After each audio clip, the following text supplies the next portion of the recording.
Ladies and gentlemen, I'm really looking forward to our next mini feature fellow this evening. So please, ladies and gentlemen, can't wait to hear him. Give it up for Tom Roby. Yeah!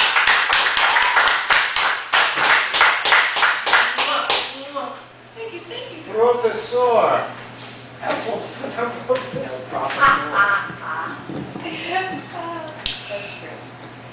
Well, in the spirit of the evening after the tribute to Warren, I have decided to read from my Griever's Circuit, which is poems I wrote after the death of my wife Mary, and I'll read 6 songs from this, which start with Torch Song.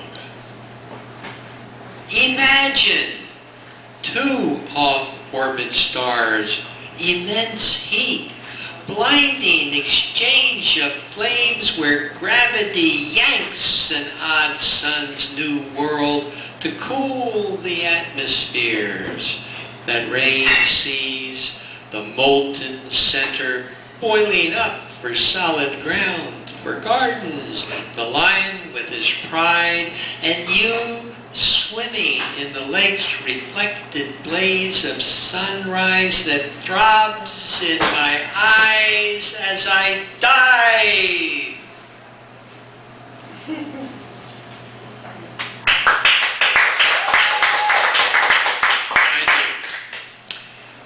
Requiem.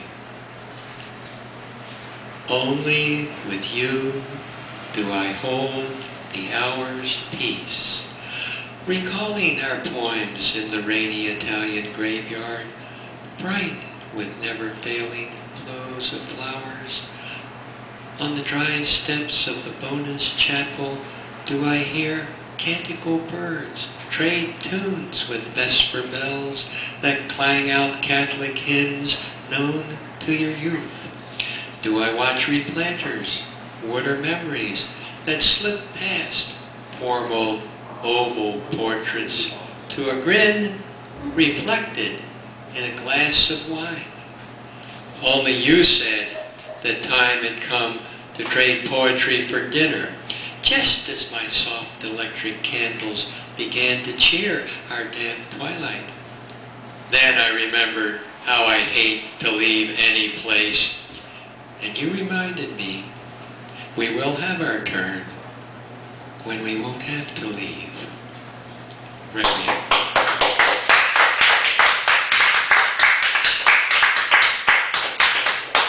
And of course there's a funny side to everything, and the funny side of Mary's dying was the cancer diet.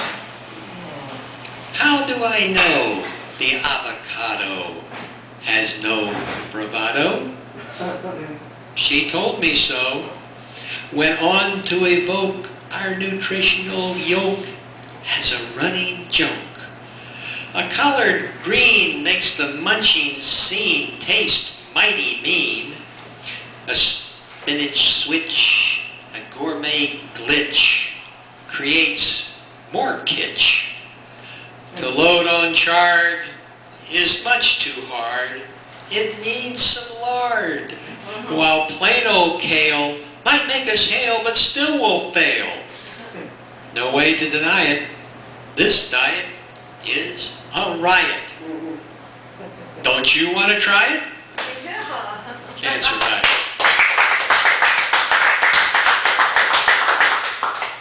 Thank you. Flower beds. All winter, I imagine the moment of your return to our picnics in the grass in Grant Park. So, for each trek I carry this split of champagne, chill as death in my hand, crisp as new fallen snow on your tongue, accompanied by a pair of faux caviar finger sandwiches, just in case you might arrive early in a troika, protected by Russian sable in twilight on the snowiest day of winter.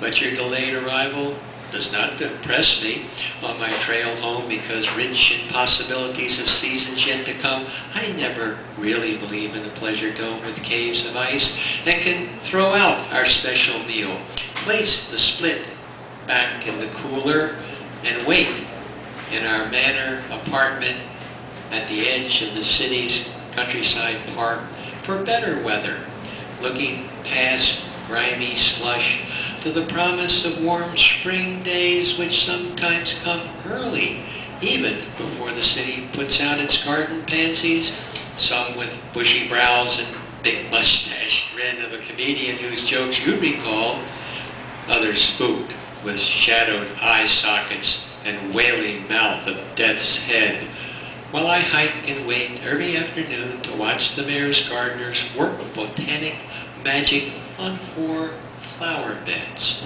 true landscapes of love, starting with small sylvan shrubs without florets, but gradually raising my hopes through the hot, sticky summer, telling me to look back to early fall, season of gratitude for all fruitful years, as iridescent annuals send me your soft, calming talcum that increases my confidence when I roll past 4 designs, the first 3 in maroons and light yellows, but muted by violets and foliage greens, till under the unchanging statue of General Logan, our own garden rises up and sweeps that play golden ivies against plain petunias, leaf-legged caterpillar stalks flaunting pure white rays, trombone blooms climbing like Bach fugues, while at its edges giant hibiscuses, rose propellers are set to lift this couch like a child's soap bubble dripping rainbows. After I find you on that last warm evening, outlined by a spotlight of sunset which floods through the West Street, your gifts of real caviar and water crackers laid out in yellow petal patterns upon our favorite silk tablecloth you brought from China, but above all, your smile, so I can pop the cork and live once more in a meet and happy conversation, which Milton calls the noblest end of marriage, until sunlight leaves us, a pair of shadows under owl-light street lamps, where the dark garden swells ever larger, inviting us hand in hand into that Empyrean, feral wilderness garden bed where we made love until the flowers bled.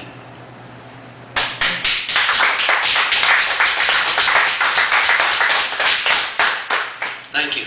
I have 2 more here, one of which is Cenotaph, which, as many of you know from Shelley, that's the memorial you set up, and the body is somewhere else. Yellow jonquils declare Decoration Day on the bedside where my obsession for your return expired with your apparition. I'll trick myself no more. You are nowhere now, gone into heat and light, so I can make this plot our resting place, this day our Memorial Day, secured by the statue of General Logan, whose muse to honor the grave sites of his soldiers can mark my tribute to you, who also died fighting for life. Still, the physicists can find your micromolecules anywhere, and even claim I breathe the air from Socrates' dialogues, as well as from our own discussions. Inspiration to shoot the breeze with the flowers, causing passers-by to wonder, to whom can he be talking without a cell phone? They fail to notice a gathering of deep violets that tell me how they make a bed for night to nap till twilight's revelry, then slip into the dark, taking no credit. All this time I've been talking to go between flora. I've been conversing with you, listening to you in me. I'll be all right so long as I can keep these dialogues going, but the great conversations will always be when we learn the secret of coming together, how I found myself in you when you let slip that John Bull's trumpet yellow into the skies as a radio alarm to wake up the sun. So our words became tempest of petals from Millennium's Park flowering young trees who don't hang on to last year's berries, but delight in the rush of wind and time, providing dessert for lake ducks and exercise for street cleaners. As I hear your voice again in the gusts of thoughts I garner to find poems you still have to slip to me.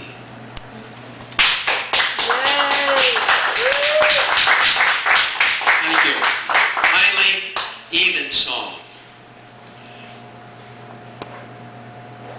I love that time of night, before night comes, when the last lit skies rest blue in the elms, whose limbs are as black as the night to come, and their silent leaves are but a thought of green when you are near. I love that time of night.